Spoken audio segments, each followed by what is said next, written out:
Bueno, pues ya estamos aquí, cuando pasan prácticamente 2 minutos de las 8 de la tarde con Mario Garcés. Buenas tardes y bienvenido, Mario. ¿Qué tal, Claudio? Buenas tardes, ¿cómo estás? Bueno, pues dispuestos a que nos enuncies el tema que hoy vamos a tratar y sobre el que charlaremos, y como siempre les decimos, si alguno de ustedes se quiere incorporar a la conversación, pues para darnos algún punto de vista diferente o para aportarnos alguna experiencia personal o plantearnos alguna consulta o duda, pues nosotros encantados de que nos llamen a los teléfonos 91 535 1614 y 91 533 9021.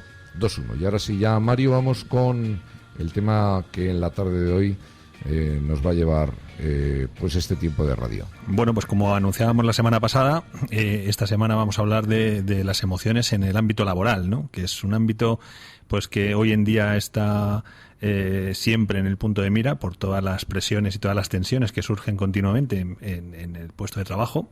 Las personas que lo tienen porque tienen miedos y tienen incertidumbres y inseguridad a la hora de si van a poder conservarlo o si no lo van a poder conservar.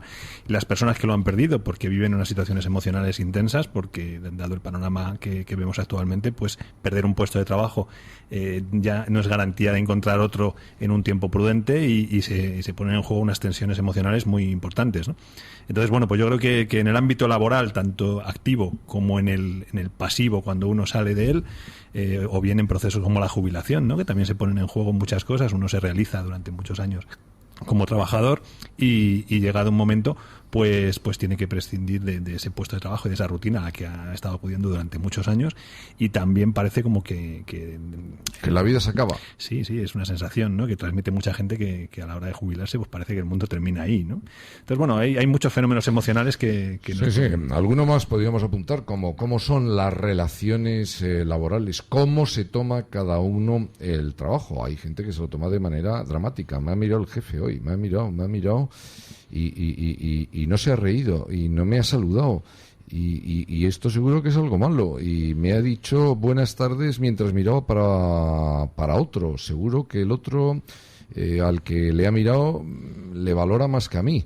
Ya no duermo esta noche, qué mal lo voy a pasar, y me llevo mal con mi jefe, y me llevo mal con el que o con la que tengo de compañero o de compañera, o tengo alguien dentro del equipo que no lo hace. En fin, hay muchísimas circunstancias que hacen que las emociones dentro del ámbito laboral, en los trabajos, pues jueguen un papel muy importante. Yo creo que cada día más, porque al final, pues eso de creerse que los trabajos los hace uno, pues en fin, al final yo creo que son los equipos los que consiguen el resultado nunca lo consigue solo una persona. Sí, efectivamente. Bueno, si quieres, por empezar a desgranar un poco el tema, básicamente en España es un país peculiar, porque aunque llevamos ya años en los que tenemos claro que las emociones y los procesos cognitivos, que están muy ligados a la productividad laboral,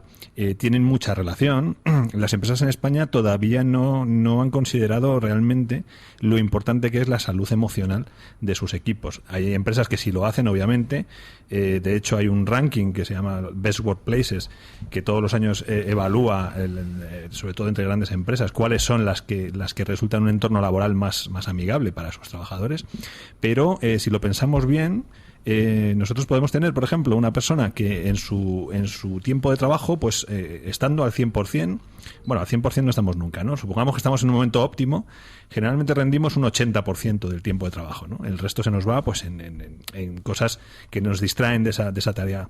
Si lo normal es un 80%, una persona que esté, como tú dices, con la incertidumbre de ver que a su compañero a lo mejor le han rescindido el puesto de trabajo, que se han creado tensiones, que lo que tú dices, el jefe me mira mal o hay un problema de comunicación. Y muchas veces no nos mira ni bien ni mal, pero nosotros interpretamos lo peor para nosotros. Hay gente que interpreta lo peor, después hay otros que interpretan lo mejor. Sí. Y la mirada muchas veces es una mirada que no es ni buena ni mala, Pero cada uno tiende a interpretar cómo le gusta al jefe, que fíjate, me ha dicho me ha dicho hoy buenos días y cómo me saludó. Eso es que está pensando en mí. Sí, de hecho tiene mucho que ver el hecho de que cuando tenemos esas inseguridades somos muy vulnerables a los trucos de nuestro cerebro, ¿no? Nuestro cerebro siempre intenta anticipar el futuro, como hemos dicho en alguna otra ocasión, porque es una cosa que a nivel evolutivo le ha venido muy bien.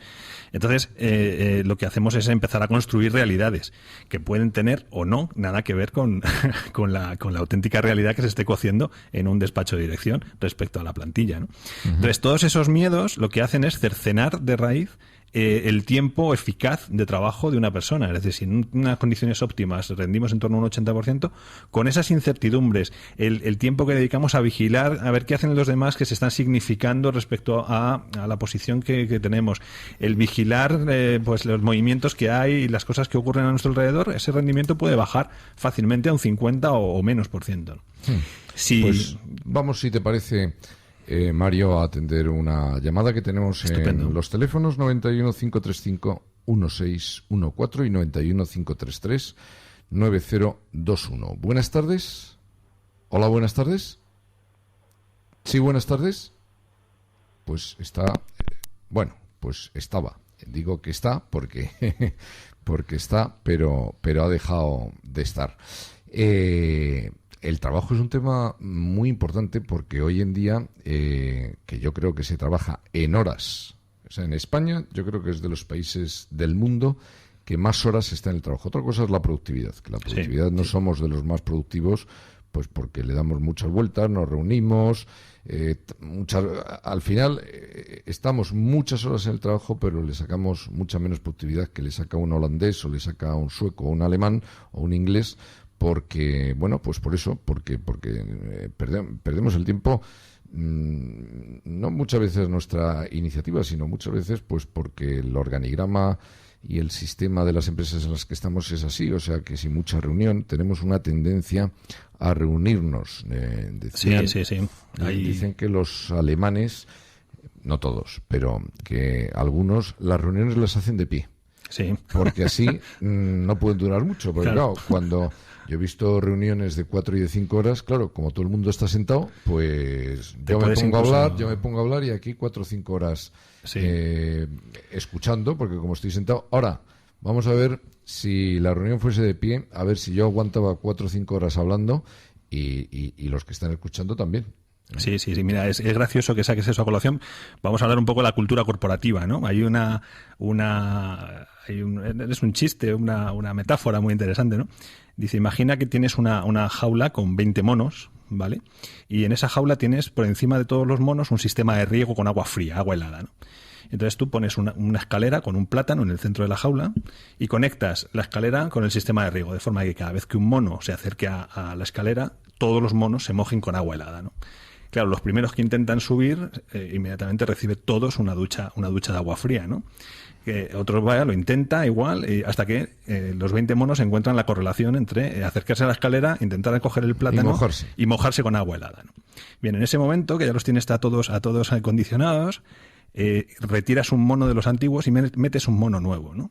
Y entonces el mono nuevo, como no sabe nada del tema, lo primero que va a hacer es acercarse a la escalera e intentar coger el plátano. Y lo van a inflar a leches. Él no va a saber por qué, porque él no ha probado el agua, ¿vale? Pero lo van a inflar a leches. Cuando ya el mono nuevo deja de intentar acercarse a la escalera, pues lo que haces es coger otro de los antiguos y meter un mono nuevo. Y nuevamente se va a repetir el proceso. Pero claro, el que más fuerte le va a pegar al mono nuevo es el último que entró, que no sabe por qué le está pegando, nunca ha probado el agua y está dispuesto a matar a cualquiera que se acerque a la escalera, ¿vale? Bien, si tú repites el proceso hasta que has retirado los 20 monos antiguos, te encuentras con 20 monos nuevos que jamás han probado el agua fría, no saben por qué no hay que acercarse a la escalera y están dispuestos a matar a cualquiera que sea. Eso es cultura corporativa. Eso es pues decía yo que no he terminado de hacer la exposición de lo que quería comentar, y es que bueno, pues el trabajo hoy en día es un tema muy importante. La salud laboral y las emociones en el mismo son fundamentales porque en la mayoría de los casos pasamos más tiempo en el trabajo que fuera de él, una vez que descontemos el tiempo que dormimos. Porque, bueno, pues ¿cuántos está desde que se sale de casa hasta que se vuelve? 10 horas. Después quitémosle 8 de mientras nos metemos en la cama y nos levantamos, 18, pues al final es que nos quedan 6. Sí, la verdad es que España, los horarios de trabajo son amplios y efectivamente es un entorno donde convivimos muy intensamente, surgen todo tipo de emociones, de interacciones que están gestionadas por las emociones, ¿no? Desde la productividad, lo que hablábamos, las personas que dedican la mayor parte de sus recursos cognitivos a su trabajo, generalmente obtienen resultados más eficaces, soluciones más originales y en tiempos menores, ¿no? Cuando todo eso se trastoca porque hay prioridades emocionales donde la atención a las cosas que pasan en mi entorno me despistan y consumen recursos cognitivos del trabajo que tengo que desarrollar, la calidad baja, los tiempos se dilatan y al final eso se traduce en un incremento de costes, que eso es una de las cosas que comentaba al principio. Las empresas españolas no son conscientes de que el coste real en la cuenta de resultados de las emociones mal gestionadas del ámbito laboral son muy importantes, ¿no? Entonces, eso hay que gestionarlo día a día, tanto al nivel de las personas, porque hay distintos niveles luego dentro de la organización. Yo puedo estar, siempre pongo el ejemplo, ¿no? Si tú pretendes hacer un pastel y coges una harina que está enmohecida, coges un azúcar que está húmeda y coges una levadura que está caducada, pues vas a hacer un pastel, pero no sabemos muy bien lo que va a salir, ¿no? Al final, las personas, los individuos que trabajan en una compañía, son los ingredientes con los que tú vas a poder cocinar un buen equipo, una buena organización, unos buenos departamentos y una buena interacción entre todos ellos, ¿no? Entonces, es muy importante empezar por cuidar el nivel de la persona. Y luego, por encima de él, puedes desarrollar todos los que son componentes funcionales adicionales, como son el liderazgo, la motivación de equipos, la interacción, la comunicación, etcétera, ¿no? Pero no hay que perder de vista el trabajo individual con las personas. Las personas necesitan estar emocionalmente equilibradas para dar el máximo de sí dentro del entorno profesional, ¿no? 91 535 1614 y 91 533 9021. Los teléfonos a los que pueden llamarnos ahora hasta las 9 menos cuarto, pues si quieren aportar un punto de vista diferente, si quieren darnos su opinión o si quieren contarnos su experiencia personal o hacernos alguna consulta. Somos muy dramáticos los españoles en el trabajo. Nos tomamos demasiado en serio el trabajo aquí en nuestro país o lo pasamos demasiado mal porque no nos salen las cosas como queremos o porque nuestra relación nuestro jefe no es tan simpático con nosotros como a nosotros nos gustaría.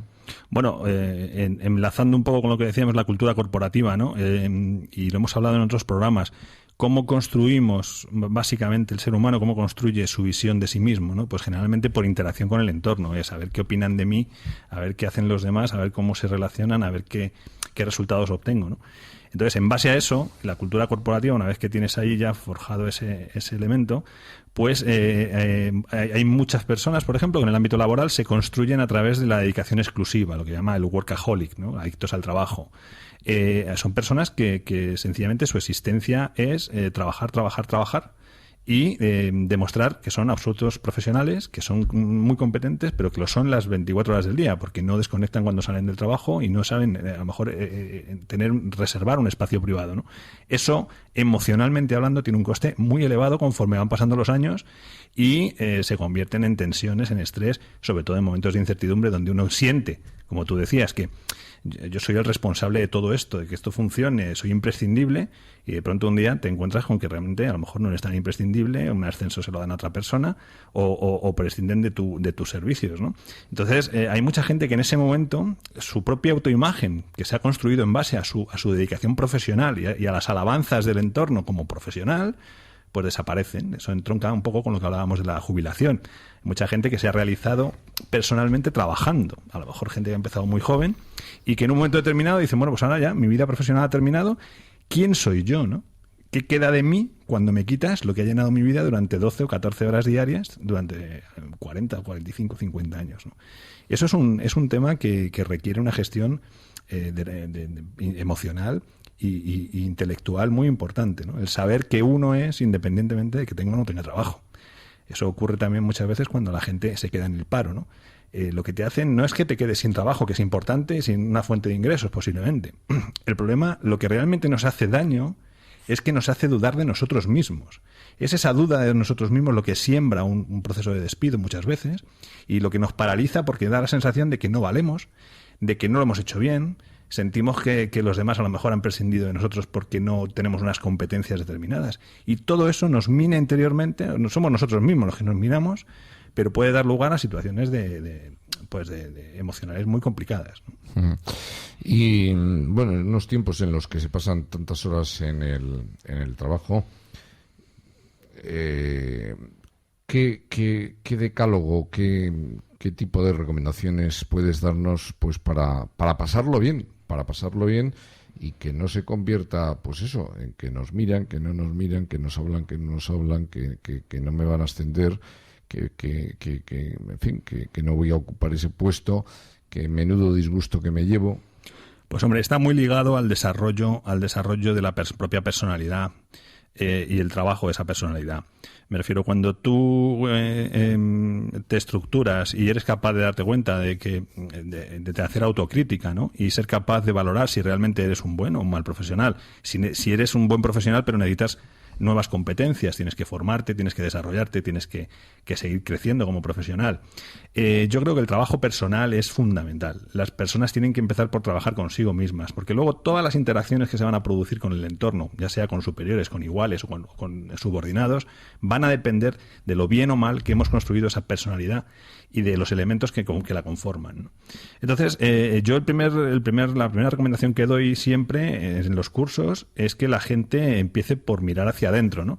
Y por mirar con honestidad. Muchas veces nos montamos una imagen que es la que queremos creer y realmente es una imagen que los demás no ven igual, ¿no? O que el entorno nos demuestra una y otra vez que no es igual.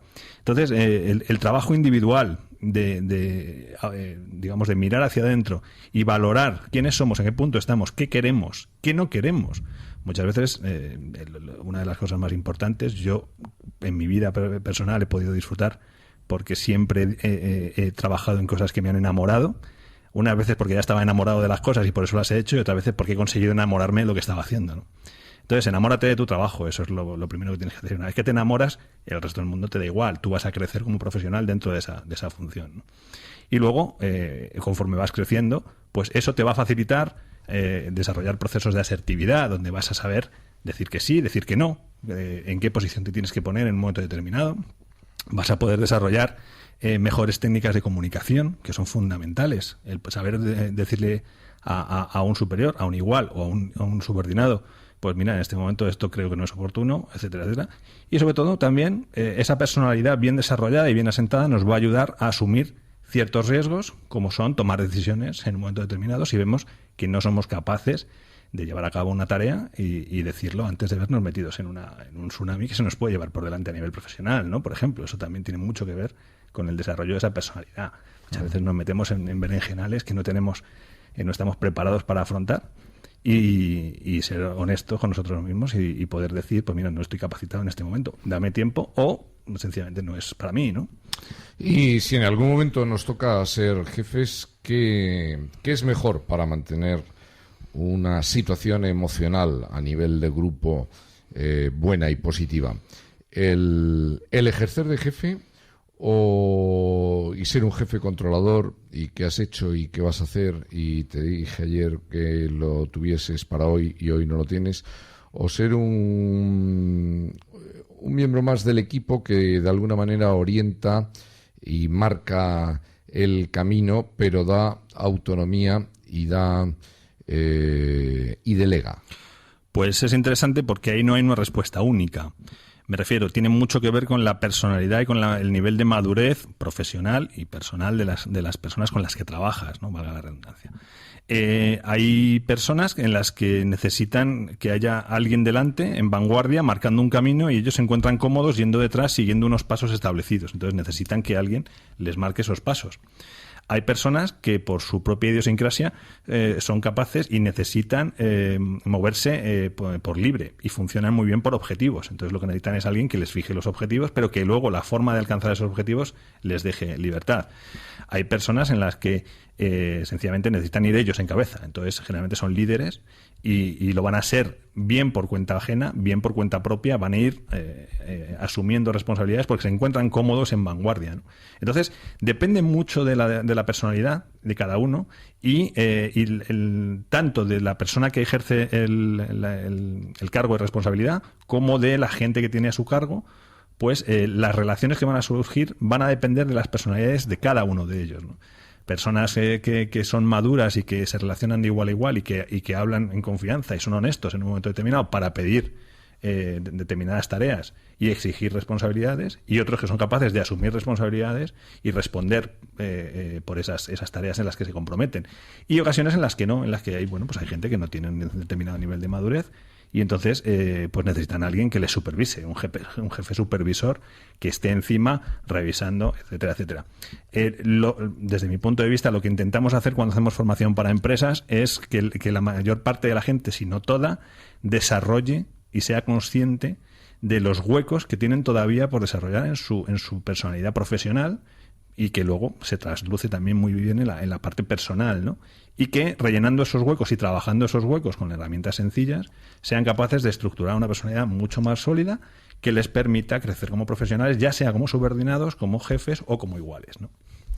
Y las emociones que tenemos en los trabajos, ¿nos las debemos llevar a casa o una vez que salimos del trabajo debemos dejarlas ahí? Digo lo de llevarnos a casa porque muchas veces dicen que cuando cuentas las cosas, cuando las echas fuera, pues te encuentras mucho mejor que si te las vas guardando, ¿no? Entonces, pues si llegas a casa, pues fíjate, no sé qué, no sé cuánto, que mal estoy, que poco me quieren, que mal me va, o al revés, que bien me va, soy el mejor, todos me admiran, tal, y claro, que en ambos casos hay impactos en las familias, ¿no? Por un lado, aguantar lo listo y lo guapo y lo bueno que es uno, y por otro lado, pues la preocupación que se puede transmitir, ¿no? Sí. Entonces, las emociones que sentimos en los trabajos, cuando salimos de ellos,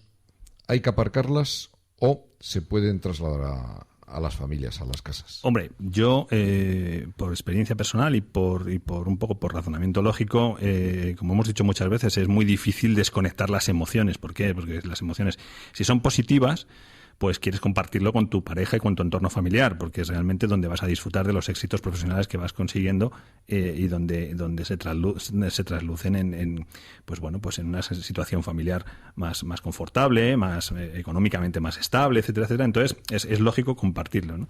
En los casos que tú mencionabas, las emociones negativas, todos los miedos, las incertidumbres, todo eso va a ser muy difícil que lo dejemos aparcado porque nos va a perseguir, se nos va a meter en la cama, y muchas veces se interpone incluso en las relaciones de pareja, ¿no?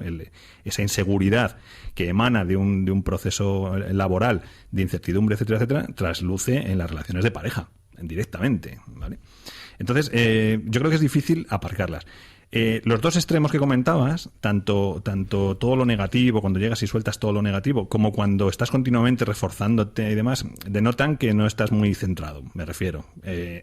Las emociones negativas, es lógico que permanezcan activas cuando terminamos de trabajar, porque nos tienen ahí hasta que vamos encontrándoles acomodo y solución. Y las positivas no deberían estar permanentemente, debería ser algo que compartiéramos y que no necesitáramos continuamente refrescar, ¿no? Si lo estamos continuamente refrescando, posiblemente porque no estamos muy seguros, aunque lo parezca. Entonces, el entorno laboral se trasluce en que llega mucho de lo que ocurre en el entorno laboral por la cantidad de horas que estamos, llega al ámbito doméstico, ¿no?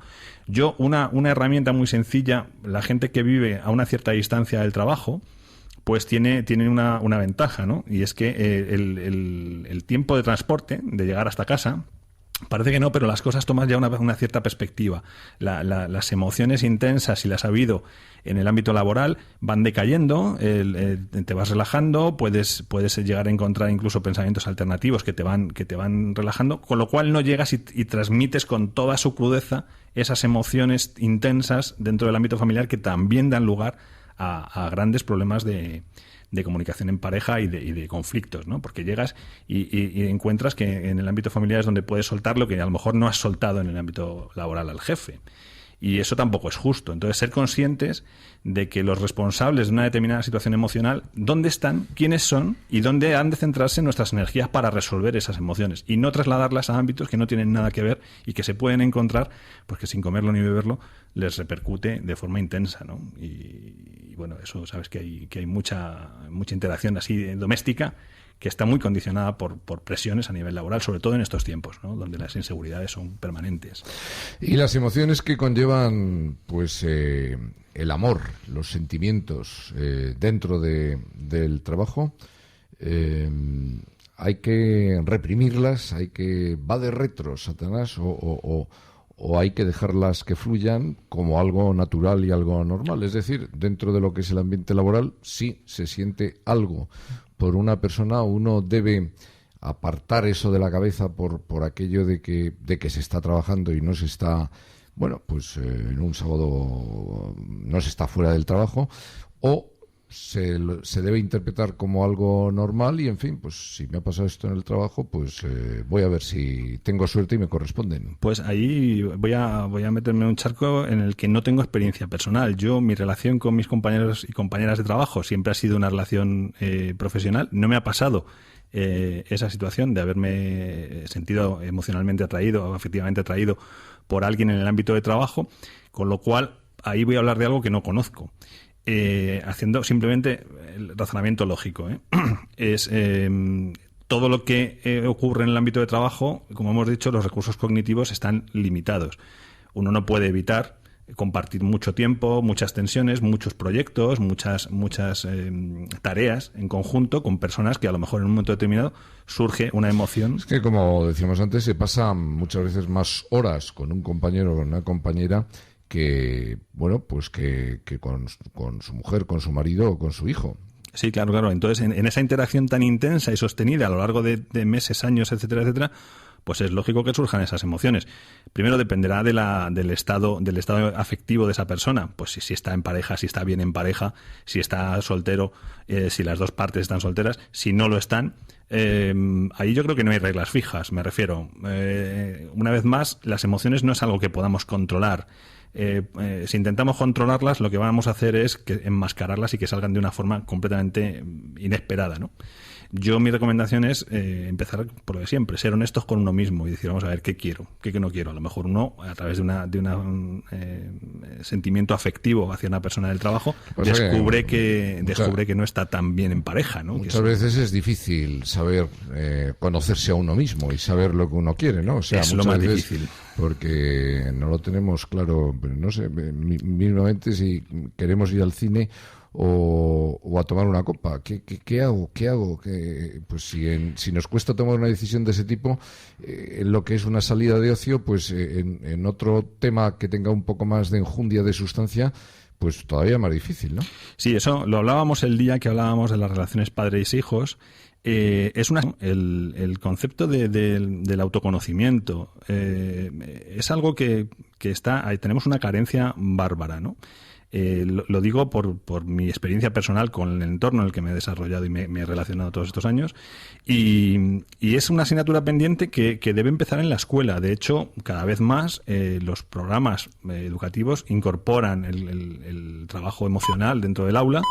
Y de esa forma, bueno, pues nos van preparando a las nuevas generaciones para tener herramientas y saber gestionar todas esas emociones internas y dudas que debemos ir resolviendo para configurar nuestra personalidad ante el mundo, ¿no? Y cómo nos mostramos y cómo nos relacionamos con el mundo. ¿Eso qué pasa? Pues que cuando no está bien desarrollado llega al nivel en el que nos estemos relacionando, sea a nivel profesional, sea a nivel de parejas, sea a nivel de amigos, sea a nivel de padres, hijos. Todo lo que no trabajamos en nuestro conocimiento nos lleva a funcionar de forma automática en todos esos niveles. Y eso tiene, pues bueno, consecuencias. Generalmente no son consecuencias muy, muy interesantes. Y si lo son como oportunidades para crecer. Es decir, podemos no haber desarrollado determinadas facetas, pero podemos aprovechar nuestros errores o nuestras interacciones conflictivas para aprender más de nosotros y crecer. Eso sería un segundo estadio de crecimiento en el que también podríamos trabajar, ¿no? Cuando no hemos hecho un trabajo previo. Pero no siempre se da, Pues 31 minutos pasan de las 8 de la tarde y estamos aquí en Me Cuido Mucho hasta las 9 con Mario Garcés, nuestro consultor de emociones. Hoy hablando de las emociones en el ámbito laboral hasta las 9 menos cuarto. Vamos con algún consejo que tenemos que darle, que seguro que lo van a apreciar. Si quiere profundizar en sus conocimientos de análisis técnico para utilizarlo como herramienta en sus inversiones, no deje pasar esta oportunidad. Curso avanzado de análisis técnico con Eduardo Bolinches los días 25 y 26 de abril en Madrid. Infórmese en el 91 616 2464 o escriba a escuela@intereconomia.eu. Aprenda a invertir. Nosotros le enseñamos.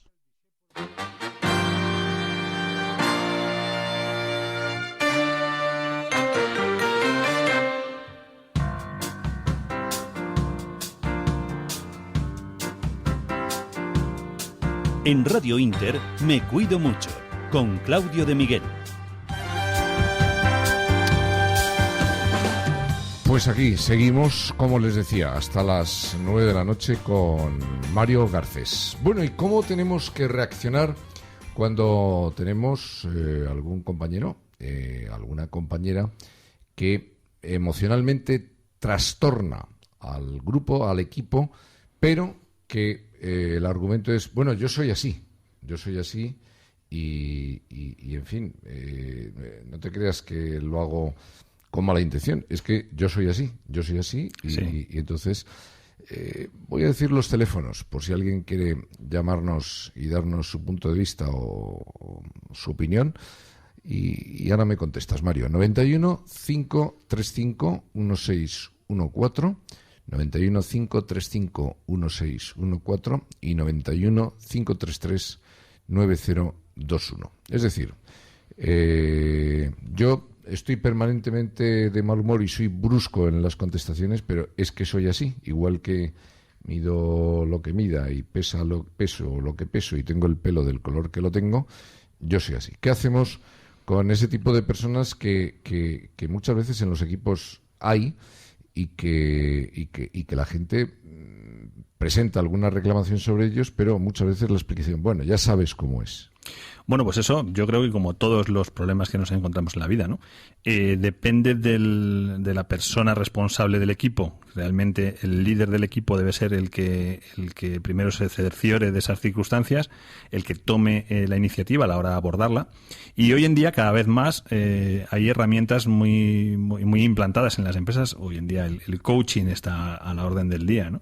Entonces, muchas veces, a lo mejor, un proceso de coaching trabajando con esa persona, pues se llega a descubrir, pues bueno, pues por qué ese tipo de comportamientos, ¿no? Generalmente. Pero hay que decirle, sí, absolutamente. Absolutamente. Yo soy un partidario de que en esta vida todo lo que nos trastoca y lo que nos provoca tanto emociones negativas como emociones positivas hay que exteriorizarlo. Vivimos en una cultura latina donde eso no nos cuesta demasiado trabajo. Entiendo que hay países en el norte de Europa o en otras culturas donde la gestión de las emociones y sobre todo el mostrar las emociones está mucho más socialmente mucho más vetado, ¿no? Pero bueno, eso genera sus problemas, como hablábamos el otro día, ¿no? Las tasas de suicidio más altas las tenemos en países nórdicos, que se supone que son los socialmente más avanzados. Las emociones hay que exteriorizarlas. Otra cosa es que las formas que utilicemos para exteriorizarlas sean las correctas. Exteriorizar una emoción de forma impulsiva en un momento determinado, sin control y sin prever las consecuencias que puede tener, pues bueno, puede dar lugar a situaciones muy conflictivas, ¿no? y que se enrarezcan mucho. Para eso a la gente lo que hay que hacer es proporcionarle herramientas y espacios y técnicas muy sencillas en las que la persona pueda expresar esas emociones de una forma productiva. Me refiero, no hacemos nada por casualidad, ni siquiera rascarnos una oreja es algo casual. Cuando hacemos algo y dices, es que yo soy así, bueno, bien, hay una parte de temperamento y de carácter, ¿no? que es intrínseca. Hay gente que genéticamente viene con una mala leche de fábrica importante, ¿no? Pero incluso a esas personas, una gran parte de su interacción con ellos mismos y con el entorno la pueden modular y la pueden moderar. Simplemente necesitan que alguien les diga qué es lo que están haciendo y lo que no estás dispuesto a aguantar. Y tiene mucho que ver con la asertividad, ¿no? El hecho de que la gente parece que le cuesta decirle a alguien, oye, mira, es que me estás ofendiendo con este comportamiento continuo, porque a ver si se va a ofender todavía más, a ver si se va a enfadar todavía más o me va a coger manía. Bueno, pues son los riesgos que hay que correr. La vida es una aventura, ¿no? Defínenos el término asertividad, que lo has comentado en un par de ocasiones y seguro que todos los oyentes saben lo que quiere decir, pero en fin, pues sí, no queda algún aspecto claro del término. Pues básicamente la asertividad sería la capacidad de expresar de forma tranquila y de forma moderada nuestras necesidades y nuestras expectativas. De forma que no seamos pasivos, es decir, que no aceptemos todo lo que nos dan y todo lo que nos hacen. Sí, que si no nos gusta el primer plato en un restaurante, lo digamos. Claro, y no seamos agresivos, que sería la persona que está siempre a la defensiva, dispuesto a sacar el hacha, porque en cada momento siente que lo están agrediendo. Entonces, el punto óptimo de asertividad se va construyendo y es una respuesta que se desarrolla y se va encontrando conforme desarrollamos nuestra personalidad. La capacidad de decir de forma tranquila, decir, por favor, me cambia usted este plato por este motivo, y si tenemos un problema, abordarlo con el nivel necesario de vehemencia, ¿vale?, en cada momento. Obviamente, todos somos personas. El hecho de que nos salgamos del tiesto en determinados momentos, dentro de unos márgenes razonables, pues sigue siendo humano, ¿vale? Cuando intentamos vivir en sociedades donde eso no se permite, es como una olla a presión donde no le pones una válvula de escape, ¿no? Eso para el individuo y para la sociedad no es nada bueno. Lo que hay que hacer es encontrar esas vías de comunicación, esas vías de expresión que no sean destructivas. Siempre se pueden canalizar de forma positiva, ¿vale? Hay veces, es verdad, que hay psicópatas. No nos podemos engañar. Hay personas que bueno, ahí tenemos al pájaro al individuo que ha estado 35 años en la cárcel, al violador del estilete, que ha salido recientemente en el mes de enero por la doctrina Parot, y estamos en el mes de abril y ya le han detenido.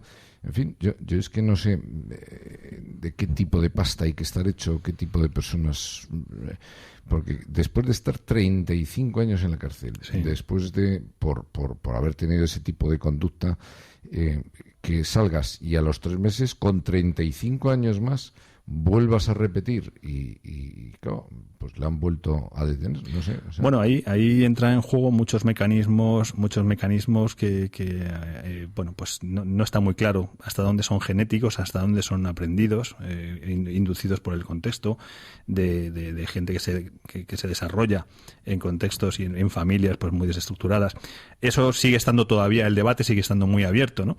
Pero es verdad que hay gente que tiene psicopatologías, o sea, hay gente que además, o bien porque carecen de empatía, que es una definición, eso es una de las características propias de los psicópatas, ¿no? Es la incapacidad de sentir ellos mismos lo que están causando a los demás, ¿no?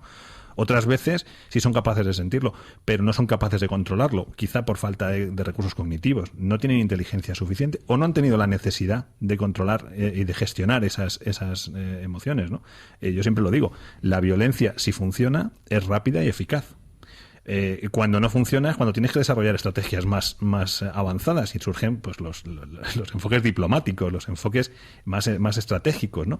Pero si no tienes la necesidad, entonces hay muchas personas y nos las encontramos en el ámbito laboral. Hay esas mismas personas que te encuentras, te las puedes encontrar en el ámbito privado, a nivel de pareja, te las puedes encontrar en el ámbito laboral como compañeros o incluso en el ámbito de las amistades. En todos lados hay determinadas personas que tienen un rasgo especialmente problemático, manipulador, conflictivo, etcétera, etcétera, o incluso sibilino, ¿no? Muchas veces no muestran la cara directamente. Por ejemplo, un fenómeno que ocurre mucho en el ámbito laboral, el fenómeno de mobbing, ¿no?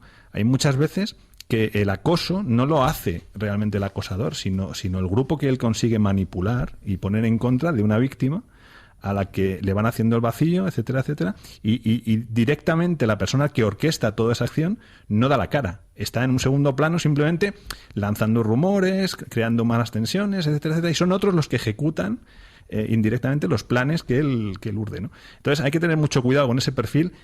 Cuando los has sufrido a lo largo de tu vida en varias ocasiones, aprendes a identificarlos, y es importante que un líder de equipo aprenda a identificar cuándo tiene ese tipo de personas en un entorno, ¿no? Y hay que gestionarlo.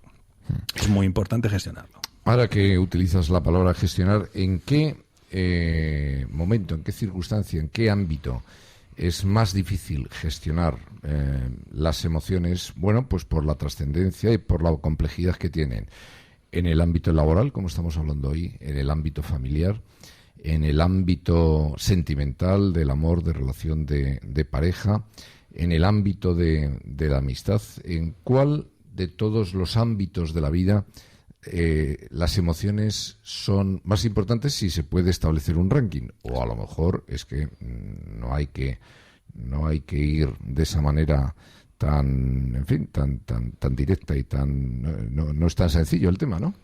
Pues hombre, yo te diría que la intensidad de las emociones va directamente relacionada con la capacidad o no de eludir la situación que te provoca esa emoción. Me refiero, si tú tienes en un determinado momento un puesto de trabajo con, supongamos, un superior con el que no tienes afinidad de ningún tipo y lo único que surgen son conflictos, pues si el mercado laboral está en un momento dinámico donde puedes plantearte cambiar de trabajo... Que no lo está. Que no lo está, pero bueno, suponiendo eso, pues si tienes fácil la salida profesional en otro sitio, pues lo que haces es marcharte. Si tienes un abordaje directo de poder resolver el tema y capacidad para resolver el tema, porque tienes enfrente a alguien con quien puedes abordarlo directamente y resolverlo, pues también. Las emociones más intensas, generalmente donde se enquistan, es en los entornos donde no puedes romper la relación, o donde romperla conlleva repercusiones mucho más complicadas, como puede ser la ruptura de una pareja. Y ya en mi caso, y hablando en primera persona, en un caso extremo es con los hijos. Tú no puedes romper, sí puedes romper una relación con un hijo, pero en mi experiencia personal es la relación más dura y más difícil de poder romper. Entonces es donde generalmente se crean las emociones más intensas, ¿no? Las más fuertes, las que más te trastocan. Cuanta más facilidad tengas por las circunstancias para eludir eso o para resolver eso que te está generando la emoción, menor va a ser la intensidad emocional, porque lo vas a abordar en el momento que alcances un determinado umbral, ¿no? Esto se está complicando demasiado, vamos a resolverlo, aunque sea un conflicto personal y lo resuelvas a leche con, bueno, mal está decirlo, pero a veces ocurre, ¿no? A lo mejor es la solución. Yo pongo un ejemplo. Nosotros, mi pareja y yo, nuestros dos hijos mayores viven con nosotros, y cuando nosotros empezamos a salir, pues entre ellos, claro, había una competición por el espacio, uno que llegaba de fuera y el otro que era el rey de la casa, y esa competición se tradujo que en un momento determinado, un día entramos en un salón y nos los encontramos que estaban pegando, estaban ahí forcejeando uno con otro y tal, no sé qué, y yo le dije, esto necesita que ¿Qué edades tenían? Pues tenían 11 años, 11 y 10, o 12 y 11. Y la solución fue dejarles de forma controlada que ellos resolvieran esa situación. Estuvieron un cuarto de hora resolviéndolo entre ellos de una forma más o menos moderada, porque forcejeaban y se enganchaban y se agarraban, pero al cuarto de hora habían cejado porque no estaban muy igualados. A la media hora estábamos ya con ellos dando un paseo los dos juntos, y a partir de entonces pues son uña y carne. ¿Y por qué? Porque fueron ellos los que encontraron su propio equilibrio. Uno a ceder parte de ese espacio que tenía como propio, y el otro a respetar que había un espacio que estaba fuera de su ámbito y que no tenía que meterse en ese espacio. Entonces, muchas veces el conflicto físico, de forma moderada y en determinadas edades, puede resolver un problema, como fue este el caso, ¿no? En otras ocasiones no. Hay ocasiones en donde lo peor que puede haber es cuando se libran las guerras en la trastienda, de forma civilina y de forma subrepticia, ¿no? Porque esas se pueden mantener durante años. La Guerra Fría duró mucho más que la Segunda Guerra Mundial. Obviamente causó menos muertos, pero no sabemos nunca a nivel económico las causas y los efectos colaterales que pudo tener la Guerra Fría en las víctimas, ¿no? Entonces, bueno, los conflictos hay que gestionarlos, y lo que no hay que tener es miedo, porque van a surgir, siempre van a surgir. Entonces, intentar eludirlos, intentar esconderlos, intentar evitarlo, eso es una estrategia que generalmente lo que hace es que se enquisten, ¿no? Y en las empresas pasa lo mismo. O sea, que hay que plantarles cara. Absolutamente. Pues Mario, ha sido un placer estar contigo aquí hoy en el Me Cuido Mucho. Y como último día, porque después de todos estos días el programa Me Cuido Mucho termina, sí. y nosotros continuaremos con el Guateque ocupando ese espacio horario. Ha sido un placer colaborar contigo y el que nos hayas ilustrado sobre las emociones durante todos estos sábados. Pues Claudio, también ha sido un placer para mí compartir todo este espacio del sábado por la tarde con vosotros y nada, pues hasta una nueva ocasión en la que tengamos oportunidad de seguir compartiendo ideas y experiencias. Pues nosotros, muchas gracias. Mario Garcés, consultor de